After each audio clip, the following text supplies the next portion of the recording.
one big empty room, just like this room would be, except 5,000 square feet. The three men who owned the building sold it to Tallapoosa for $1. And so we had us a building. The mayor asked me if I would submit 15 names of people to be on the museum board, and they would choose 8 of them. And I submitted names I thought people would be interested, and they chose 8 names, and they elected me the chairman of the museum board. Now this was in 1990.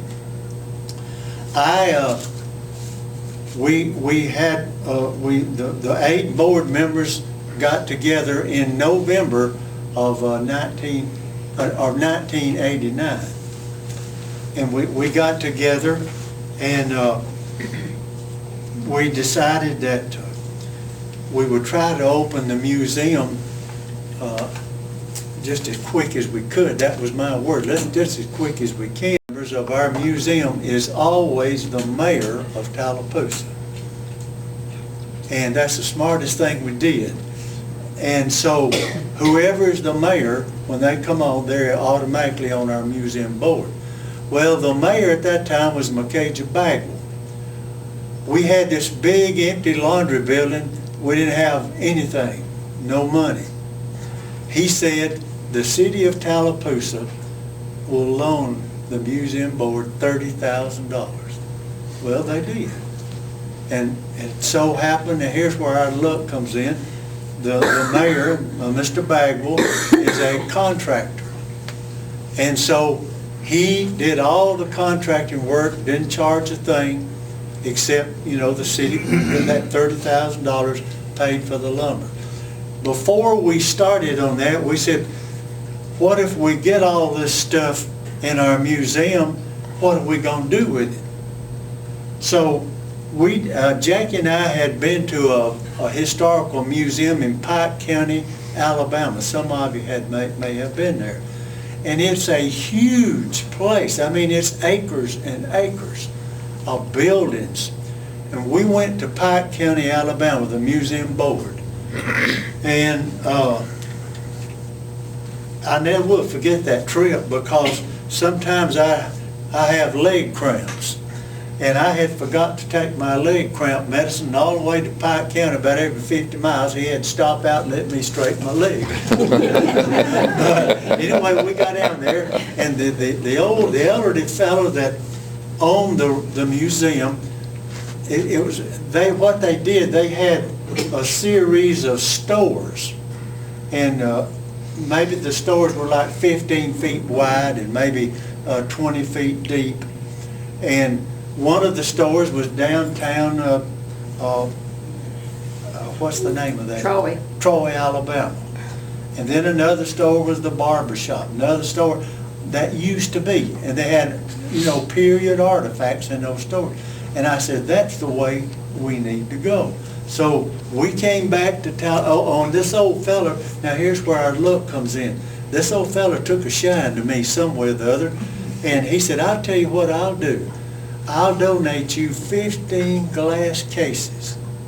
And he said, some of them are cracked, so they're dirty, but you'll have to clean them up. And I said, brother, we'll take them.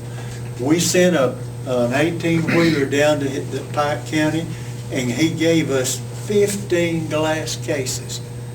And we had people to come in, volunteers to clean them and work and clean them up, and it just all came together. And our mayor built us about 15 stores. In those stores today, we have a Johnson's shoe shop, we have a barber shop, we have the old doctor's office, and on down the line, we have a dentist office. And so when we got all that done, we said, now we're ready for people to give us stuff for the museum. Well, we put an ad in the paper that anybody that wanted to donate stuff to the museum, please do so. Nobody, we hardly got anything. Nobody would bring anything. And then I remembered I'm associated with the Anniston, Alabama Museum of Natural History. And I remember that people loaned stuff to the museum. So we put another ad in the paper. If you want to loan stuff to the museum, well, we were inundated with gifts, artifacts, old things. And we had to have 4 people taking in these things, writing down, keeping an accurate record to give it a number and what it was and everything. And so we had everything. We filled up our stores. We've got a general store of about 1860 period. And the general store is nearly not quite as long as this room. And it looks like an old general store. And so we got it all fixed. We got to talking about when we were going to open. I said, well, maybe in a year or so we can open. And one of our board members, and this is in November, he said, let's open the 4th of July. I said, good gracious. So we had to get busy. And our museum, we had everything finished. We got it air conditioned, got heat in it. On the 4th of July, we opened our museum in Tallapoosa, the West Georgia Museum of Tallapoosa. Notice we wanted Tallapoosa to be in there, but we wanted it to be West Georgia. So it's the West Georgia Museum of Tallapoosa. On the 4th of July, we got, before that, we got Tom Murphy and Nathan Dean. Each one of them got us a grant of $5,000 apiece. We set up a board in the museum that whoever donated over $1,000 would have their name on that board. And so we got about 13 or 14 names on that board. And so we got the money to open a museum, and believe it or not, in 2 years we paid back the city of Tallapoosa $30,000. And it all came about from donations and grants and things like that. Now, on the 4th of July, 1990, we opened the West Georgia Museum of Tallapoosa. Folks, there was over 2,000 people in 5,000 square feet. You couldn't even tell that the air conditioning was on. Everybody was just asleep.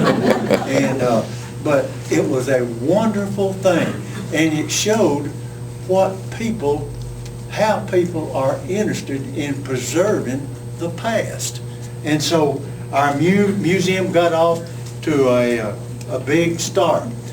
But we attracted visitors, but we didn't get to the young people like we wanted to get to the young people. Now let me tell you, you got a wonderful thing here.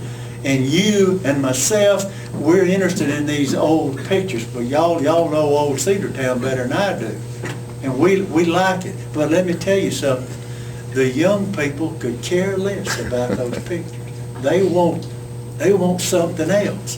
And I told the board, I said, I tell you what I'll do. I said, if y'all will let me do it, I'll build a dinosaur. Oh, that's a good idea. That'll get our young people. Well, I built, with help from my shop and my wife, who painted it, I built a 15-foot dinosaur called Hadrosaurus. Well, we took it up to town in the back of a trailer, cars going all over the highway, looking at that dinosaur. We got it in our museum in early April. In April and May of that year, we had over 3,000 young people, school children, come to see that dinosaur. Now our museum, we charge $1 for children and $2 for adults. And it was amazing. It was amazing. The city of Tallapoosa we have a full-time director at the museum. And the museum is open from Tuesday through Saturday. And we're closed Sunday and Monday. We're closed mainly on Monday because of our exhibits. Sometimes we have to go up, started in our museum. And the dinosaur brought the young people in. And being a taxidermist, I knew they were interested in animals. So over the years, I've mounted some animals for the museum. Our museum prospered, and we never had to borrow money to do anything. And I remember from the Anniston Museum that they had a museum league. So we have a museum league, and it's cost $25 to belong to that league. And it's up $25 a year. And it's people who support the museum. And what we do, we have a newsletter that comes out maybe about once a quarter. And it goes to the Museum League members. When we have a new exhibit, the museum has a new exhibit every 4 months. Now, you got to remember, people can come and look at this, but if they keep coming back and you got the same thing, they're not going to keep coming back. So we have, every 4 months we have a new exhibit. Our new exhibits, well, right now, we have an exhibit on spring wildflowers. We have 4 big sheets of plywood going down the wall, and we have pictures of wildflowers that I've collected and taken. One time we had pictures of older people in Tallapoosa, and we put them out and said, if you know this person, please let us know. And then people go, oh, I know him, I know her. They'd give us the name. We've had all kinds of new exhibits in our museum. One time we had an exhibit on art. Local artists came in, and so their art stayed in the museum for 4 months. And it's just on and on. And you have to have something new to keep people coming back. Because if they think you've got the same thing all the time, they're not going to come back. I've seen it all. That's what they'll say. And so that's the way we do. Now, we got too big for our britches in the museum, and we got to worrying about we needed more space. So in 2000, the Lions Club in Tallapoosa volunteered to buy the old museum building for $75,000. And we decided to build a new building. The local bank, our local bank, the First National Bank of Georgia, donated us a lot. Here's that look I'm talking about, folks. You know, it just all came together. They donated a lot. We had a builder who, we got a steel building. And this steel building, after it was finished, we had about $150,000 in it. And it was 12,500 square feet, and it would have cost us about $400,000. But all of the work was volunteer. We had at the time in Bremen a prisoner, you know, these drug addicts and all that, and they came in and put up, they did everything. We had one old guy taller than I was, a big old tall fella, and he was an expert on doing the walls and things. And I asked him one day, I said, what did you do to come in here? He told me, so I got in drugs, and he said, I got out, but said, life was so hard out, said, I just can't got back in prison.